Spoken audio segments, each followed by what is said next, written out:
राधे।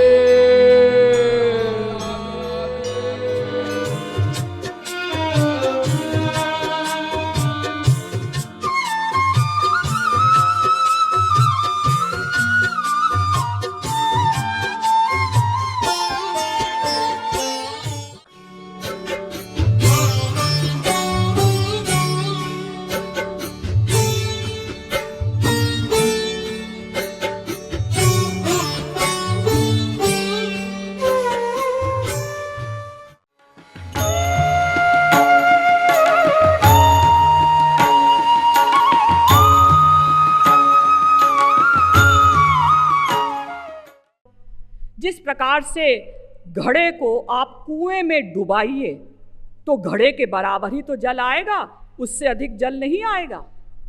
किंतु ऐसा नहीं, परिश्रम का बड़ा महत्व होता है। हमें परिश्रम करना चाहिए, भाग्य के भरोसे नहीं बैठना चाहिए। देखिए, आप एक बात बताइए, आपके कितने जन्म बीत चुके? आप कहेंगे अनंत जन्म बीत चुके। तो आपने उन जन्मों में कोई कर्म न किया होगा, क्योंकि आप कहते हैं भाग्य से ही सब कुछ होता है। जी हाँ, उसके पहले भी आपके अनंत जन्म बीत चुके।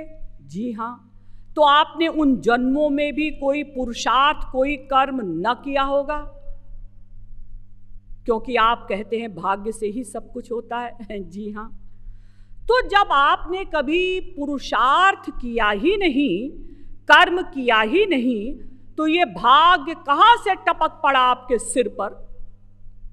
और अगर आप पिछले जन्मों में पुरुषार्थ कर्म कर सकते थे तो फिर आज भी कर सकते हैं, और अगर आप पिछले जन्मों में पुरुषार्थ कर्म नहीं कर सकते थे तब तो फिर भाग्य नाम की चीज न थी, न है, न होगी। इस भाग्य शब्द को मस्तिष्क से बाहर निकाल दीजिए। देखिए, अगर भाग्य से ही सब कुछ होता तो संतों का दिमाग खराब था। जो संत महात्मा और भगवान ग्रंथों में लिखते कर्म करो, पुरुषार्थ करो, अच्छे कर्म करो, ऐसा मत करो, फिर तो एक सेंटेंस लिख दिया जाता, जो भी कुछ होता है वो भाग्य से होता है, इसलिए तुम्हारी छुट्टी नहीं। ऐसा तो कहीं नहीं लिखा। सब जगह कहा गया है कर्म करो, परिश्रम करो, पुरुषार्थ करो। अगर हम ज्योतिषियों के पास चक्कर लगाएंगे, ज्योतिषी जी बताइए ये जो मुझसे गलती हो गई, ये मेरे भाग्य में ऐसा था या मेरा दोष है, इसी ऊहापोह में आपका सारा जीवन बर्बाद हो जाएगा। इसीलिए हमारे शास्त्रों ने कहा, उद्योगिनम पुरुष सिंहमुपैति लक्ष्मीर दैवेन देयमिति का पुरुषा वदन्ति दैवं निहत्य कुरु पौरुष मात्मशक्त्या यत्ने कृते यदि न सिद्ध्यति कोत्र दोषः। भाग्य, भाग्य, दैव, दैव वो लोग किया करते हैं जिन्हें कुछ करना नहीं। दैव दैव आलसी पुकारा, जो आलसी होते हैं वो भाग्य का नारा लगाते हैं। हमें तो कर्म करना है, इसी जन्म में ईश्वर प्राप्ति भी करनी है। देखिए, अगर मैं ये भी मान लूं कि हमारे जीवन में 2-4% बातें भाग्य से भी होती हैं, ठीक है, तो उस भाग्य को हम जान तो सकते नहीं। फिर हमारे सामने जो पुरुषार्थ है उसको हम क्यों नहीं पकड़ते? क्यों हम ज्योतिषियों के पास चक्कर लगाते रहते हैं? ज्योतिषी जी बताइए मेरे भाग्य में क्या है? ज्योतिषी जी ने कहा तुम्हारे भाग्य में ऐसा है कि जब तुम्हारा बेटा आईएएस का कंपटीशन पास करके आएगा, 25 वर्ष की उसकी आयु होगी, घर में मिठाइयाँ बन रही होंगी, उसी समय उसका हार्ट फेल हो जाएगा। ये बात अभी 10 वर्ष दूर है। अभी आपका बेटा 15 वर्ष का है, लेकिन आपको अभी से ही टीबी हो गई, मेरा बेटा 10 साल बाद मर जाएगा। ये क्या किया आपने? आप भाग्य को जानने के चक्कर में मत पड़िए, भाग्य बनाने के चक्कर में पड़िए। आप भाग्य विधाता हैं। अरे जब ये मनुष्य भगवान को दास बना लेता है तो क्या अपना भाग्य नहीं बना सकता? इसीलिए प्रियादास एक संत हुए, उन्होंने लिखा, स्वतंत्र क्रियमाणे वै कृतो भगवता विदा। मनुष्य क्रियमाण कर्म करने में स्वतंत्र है, जैसा चाहे कर्म करे, फिर वैसा भाग्य बनाए। आप लोग कहेंगे दीदी हम समझ गए कि जिस शरीर के लिए स्वर्ग के देवता भी तरसते हैं, और ऐसा मनुष्य शरीर हमें मिला है कि जिसमें हम पुरुषार्थ कर सकते हैं और किसी शरीर में पुरुषार्थ नहीं कर सकते, और यही एक ऐसा शरीर है जिसमें किए हुए कर्मों का फल मिलता है। ऐसे शरीर को पाकर भी अगर हम भाग्य के भरोसे बैठते हैं तो फिर तो हम बहुत नासमझ हैं। तो ठीक है, अब हम अच्छे अच्छे कर्म करेंगे, परिश्रम करेंगे और अच्छा भाग्य बनाएंगे। लेकिन दीदी एक बात बताइए कि हमारे ग्रंथों में फिर ऐसा क्यों लिखा है कि वो भगवान प्रेरक हैं? अगर कर्म के कर्ता हम लोग ही हैं, भगवान हमारे कर्म के कर्ता नहीं हैं, तो ग्रंथों में ऐसा क्यों लिखा है कि वो भगवान प्रेरक हैं? उर प्रेरक रघुवंश विभूषण भ्रामयन् सर्वभूतानि यंत्रारूढ़ानि मायया। गीता के 18वें अध्याय का 61वां श्लोक, यन मनसा न मनुते ये नाहुर मनोमतम तदेव ब्रह्म त्वं विद्धि नेदम यदिदम उपासते।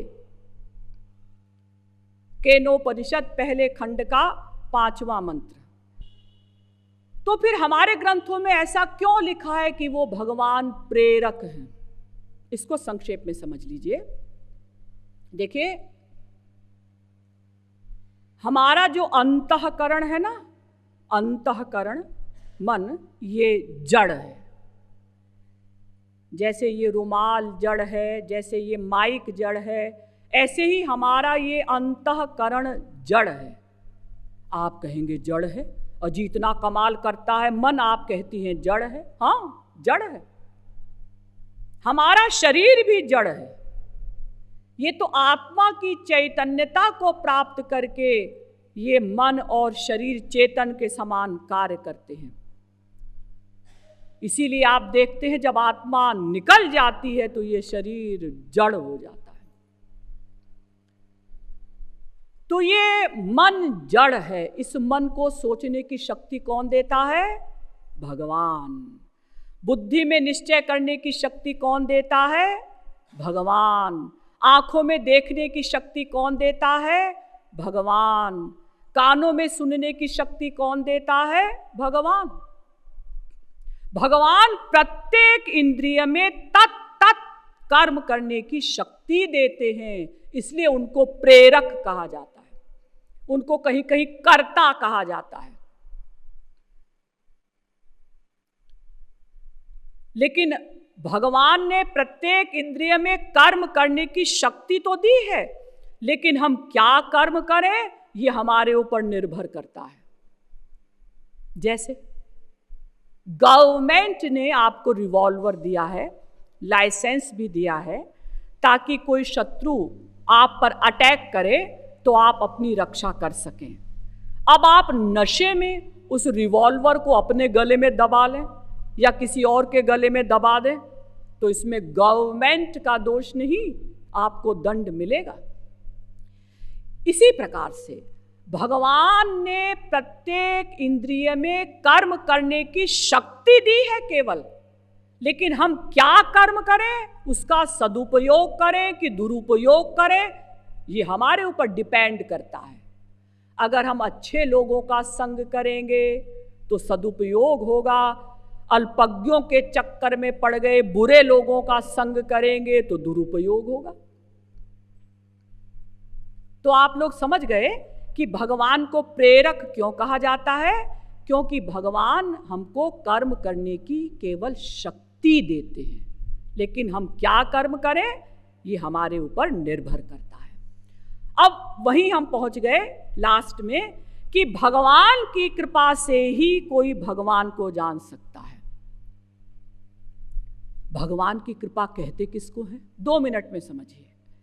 भगवान जब किसी पर कृपा करते हैं तो इन्हीं आंखों से भगवान का दर्शन होता है, इन्हीं कानों से भगवान के शब्द सुनाई पड़ते हैं। आप कहेंगे हमारी आंखें तो माया की बनी हुई हैं, प्राकृत हैं, इन आंखों से भगवान का दर्शन कैसे होगा? भगवान जब कृपा करते हैं तो हमारी प्राकृत इंद्रिय मन बुद्धि में दिव्य शक्ति प्रदान कर देते हैं। स्पिरिचुअल पावर, दिव्य शक्ति, उस दिव्य शक्ति को प्राप्त करके हम भगवान को देख सकते हैं, उनके शब्द सुन सकते हैं। यानी हमारी ये आंखें, इसमें प्लस हुई भगवान की आंखें, तब हम भगवान को देख सकेंगे। हमारे ये कान, इसमें प्लस हुए भगवान के कान यानी दिव्य शक्ति, तब हम भगवान के शब्द सुन सकेंगे। लेकिन प्लस का अर्थ आप ये मत लगाइएगा कि ये आंखें होनी आवश्यक हैं। ये आंखें हो तो ठीक, ना हो तो ठीक। अगर भगवान के दर्शन के लिए इन आंखों की आवश्यकता होती फिर तो सारे सूरदास हड़ताल कर देते, हमको फ्री भगवत प्राप्ति कराई जाए, हमारी आंखें नहीं हैं। भगवान कहते हैं मैंने कब कहा है कि मुझे देखने के लिए इन आंखों की आवश्यकता है? ये आंखें हो या इनकी जगह पत्थर लगा हो, मैं जब कृपा करूंगा, दिव्य दृष्टि दूंगा, दिव्य शक्ति दूंगा, तब तुम मुझे देख सकोगे। यानी भगवान जब कृपा करते हैं तो हमारी प्राकृत इंद्रिय मन और बुद्धि में दिव्य शक्ति प्रदान कर देते हैं, तब हम भगवान को देख सकते हैं, जान सकते हैं, प्राप्त कर सकते हैं। अब समस्या यह है कि जब भगवान की कृपा से ही कोई भगवान को जान सकता है और भगवान ने अनंत जीवों पर कृपा की, हमारे ऊपर कृपा नहीं की जी, क्यों नहीं की? इसका मतलब तो यही है कि भगवान की कृपा करने की कोई शर्त होगी, जो उनकी शर्त पूरी कर देता होगा उस पर वो कृपा कर देते होंगे। हमने शर्त पूरी नहीं की इसलिए हमारे ऊपर कृपा नहीं हुई। तो अगर भगवान किसी शर्त को पूरी करने पर कृपा करते हैं तब तो भगवान व्यापारी हो गए, फिर वो अकारण करुण कहाँ रहे। जैसे आप लोग व्यापार करते हैं ना, एक कपड़े का दुकानदार किराए की दुकान लेता है या अपनी दुकान खरीद लेता है, फिर मुंबई से, कोलकाता से, विदेशों तक से कपड़े मंगवाता है, गद्दा बिछाता है, सफ़ेद चादर बिछाता है, दुकान में पंखे लगाता है, एसी लगाता है, और आप दुकान के बाहर जरा खड़े हुए आपका स्वागत करता है, आइए आइए। आपने वहीं से कहा कि भैया हमको जरा 1000 की साड़ी देना, डंके की चोट पर वो आपको कार में आप बैठे वहीं पर 1000 की साड़ी दे देता है। तो क्या इसी प्रकार से भगवान भी व्यापारी हैं कि जिन्होंने भगवान की शर्त पूरी कर दी उन पर भगवान ने कृपा कर दी, और हम लोग जरा कैरेक्टर वाले थे, हमने भगवान को घूस देना ठीक नहीं समझा, इसलिए भगवान ने हमारे ऊपर कृपा नहीं की। तो अगर भगवान किसी शर्त को पूरी करने पर कृपा करते हैं तब तो वो नंबर 1 के बिजनेसमैन हो गए। फिर उनकी ये डिग्रीज कहाँ गई, डिग्रियां कहाँ गई कि ऐसो को उदार जग माही, बिनु सेवा जो द्रवै दीन पर। राम सरिस को नाही ऐसो, को उदार जग माही। तुलसीदास जी कहते हैं, भगवान के समान उदार, अकारण करुण, बिना कारण के कृपा करने वाला कौन होगा, जो बिना सेवा के, बिना किसी शर्त के और कृपा कर देते हैं। तो अगर भगवान बिना किसी शर्त के कृपा करते हैं तो हमारे ऊपर कृपा क्यों नहीं की? और अगर भगवान की कृपा करने की कोई शर्त है तो वो क्या शर्त है? इन दोनों प्रश्नों का समाधान कल किया जाएगा। बोलिए श्रीमद् सद्गुरु सरकार की जय, लाडली लाल की जय। मेरी प्रेम अगाधे राधे श्री राधे, मेरी प्रेम अगाधे राधे श्री राधे, मेरी प्रेम अगाधे राधे श्री राधे, मेरी प्रेम अगाधे राधे श्री राधे। मेरी श्री वृषभानु दुलारी राधे, मेरी श्री वृषभानु दुलारी राधे, मेरी श्री वृषभानु दुलारी राधे, मेरी श्री वृषभानु दुलारी राधे। तो मैं वारी वारी वारी बलिहारी राधे, तो पे वारी वारी वारी बलिहारी राधे। मेरी प्रेम अगाधे राधे श्री राधे, मेरी प्रेम अगाधे राधे श्री राधे, मेरी प्रेम अगाधे राधे श्री राधे, मेरी प्रेम अगाधे राधे श्री राधे। ऐसी मेरी बरसाने वाली प्यारी राधे, ऐसी मेरी बरसाने वाली प्यारी राधे। जाके पाछे पाछे डोले बनवारी राधे, जाके पाछे पाछे डोले बनवारी राधे। मेरी प्रेम अगाधे राधे श्री राधे, मेरी प्रेम अगाधे राधे श्री राधे, मेरी प्रेम अगाधे राधे श्री राधे, मेरी प्रेम अगाधे राधे श्री राधे। जब जब निकसत असवारी राधे, जब जब निकसत असवारी राधे, जब जब निकसत असवारी राधे, जब जब निकसत असवारी राधे। बनवारी बोले जय हो प्यारी राधे, बनवारी प्यारी बोले प्यारी जय हो राधे की प्यारी जय। राधे। बनवारी बोले जय हो प्यारी राधे, बनवारी राधा बोले रानी जय हो की जय। प्यारी राधे। मेरी प्रेम अगाधे राधे श्री राधे, मेरी प्रेम अगाधे राधे श्री राधे, मेरी प्रेम अगाधे राधे श्री राधे, मेरी प्रेम अगाधे राधे श्री राधे।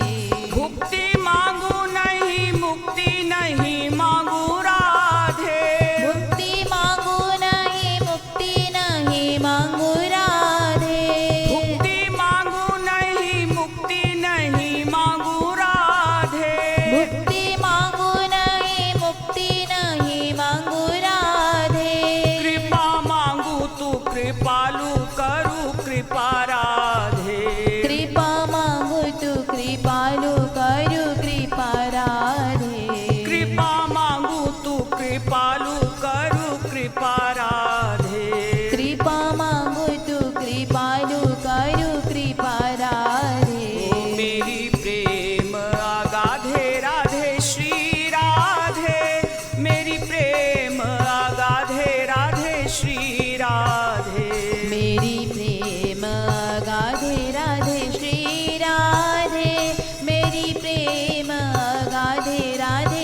श्री राधे।